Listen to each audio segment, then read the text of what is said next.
Reaksi si narsistik terhadap orang sakit. Si narsistik adalah individu yang memiliki rasa mementingkan diri yang berlebihan dan kebutuhan yang mendalam akan kekaguman dan perhatian. Mereka seringkali kurang memiliki empati terhadap orang lain dan bisa sangat manipulatif dan suka mengontrol. Ketika berhadapan dengan orang sakit, si narsistik biasanya bereaksi dengan cara yang sesuai dengan sifat karakter mereka. Video ini akan membahas alasan mengapa si narsistik tidak menyukai orang sakit, bagaimana mereka bereaksi ketika seseorang sakit, dan contoh perilaku mereka dalam situasi tersebut. Salah satu alasan utama mengapa si narsistik tidak menyukai orang sakit adalah karena hal itu mengganggu kebutuhan mereka akan perhatian dan kekaguman.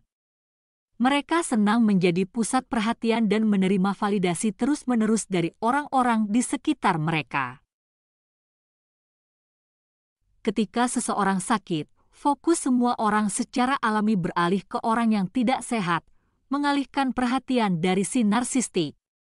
Hal ini bisa sangat membuat frustrasi bagi si narsistik, karena mereka tidak lagi menjadi fokus utama orang-orang di sekitar mereka.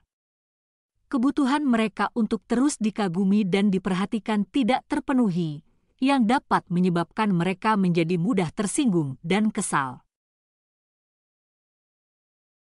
Selain terganggunya kebutuhan mereka untuk diperhatikan, si narsistik juga seringkali kurang memiliki empati terhadap orang lain. Mereka mungkin memandang orang yang sakit sebagai orang yang lemah, karena si narsistik tidak memiliki kapasitas untuk benar-benar peduli terhadap kesejahteraan orang lain. Kurangnya empati ini dapat menyebabkan mereka menjauhkan diri dari orang yang sakit tersebut, karena mereka tidak dapat benar-benar mengerti atau memahami penderitaan orang tersebut. Mereka bahkan mungkin meremehkan atau mengkritik orang yang sakit, melihat penyakit mereka sebagai ketidaknyamanan atau tanda kelemahan. Ketika seseorang yang punya hubungan dekat dengan seorang narsistik sakit, seperti Anda sebagai pasangannya, reaksi mereka dapat sangat jelas. Alih-alih memberikan dukungan dan bantuan kenyamanan, si narsistik mungkin menjadi semakin egois dan menuntut. Mereka mungkin berharap Anda dapat tetap memenuhi kebutuhan mereka dan memenuhi keinginan mereka meskipun Anda sedang sakit. Misalnya, si narsistik mungkin menjadi kesal jika Anda yang sedang sakit tidak dapat melayani keperluan mereka atau menghadiri pertemuan sosial dengan mereka, karena hal itu mengganggu rencana dan keinginan mereka sendiri. Mereka juga dapat meremehkan tingkat keparahan penyakit Anda, menolak mengakui penderitaan Anda, dan bersikeras bahwa Anda harus tetap mampu memenuhi kebutuhannya. Perilaku umum lain dari si narsistik, ketika seseorang sakit, adalah menggunakan penyakit sebagai cara untuk mendapatkan perhatian bagi diri mereka sendiri. Misalnya, si narsistik dapat membesar-besarkan gejala penyakit mereka sendiri atau mengarang menderita suatu penyakit untuk mengalihkan fokus kembali ke diri mereka sendiri. Dalam beberapa kasus, si narsistik juga dapat menggunakan kerentanan orang yang sakit untuk memanipulasi dan mengendalikan, dengan menggunakan rasa bersalah atau malu untuk memaksa orang yang sakit itu agar mematuhi tuntutan mereka, mengetahui bahwa orang tersebut berada dalam kondisi yang lemah dan lebih rentan terhadap pengaruh mereka. Hal ini dapat menciptakan dinamika yang toksik di mana orang yang sakit merasa lebih terisolasi dan tidak berdaya dalam kondisi sakitnya.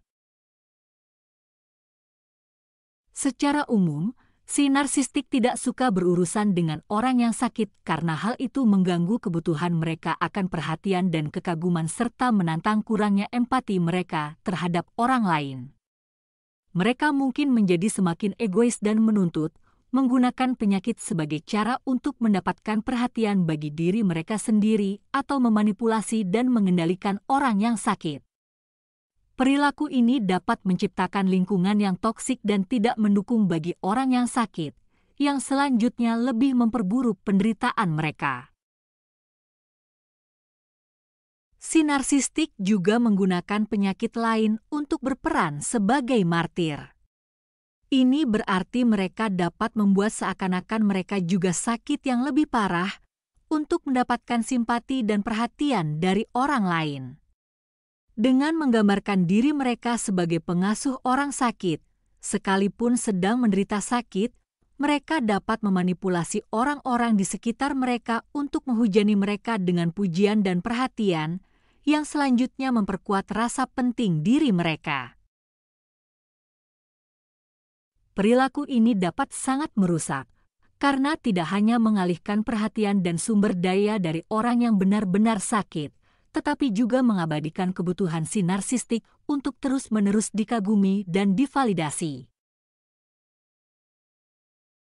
Berpura-pura sakit untuk berperan sebagai martir adalah contoh lain dari perilaku manipulatif dan egois yang menjadi ciri khas si narsistik. Dengan memahami pola perilaku ini, Anda dapat lebih siap untuk mengenali dan menanggapinya, sekaligus mencari dukungan dari orang lain yang lebih berempati dan peduli. Jadi, reaksi si narsistik saat seseorang sakit sesuai dengan sifat karakter mereka secara keseluruhan.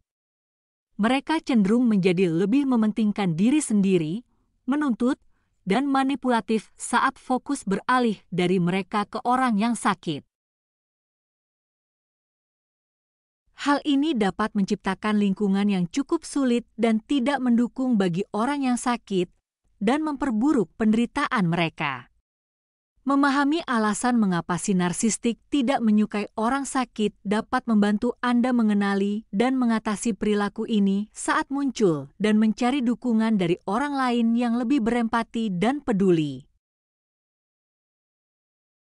Untuk diperhatikan, bahwa perilaku si narsistik terhadap pasangannya yang sedang hamil atau menjelang dan setelah melahirkan adalah sama seperti perlakuannya terhadap orang sakit.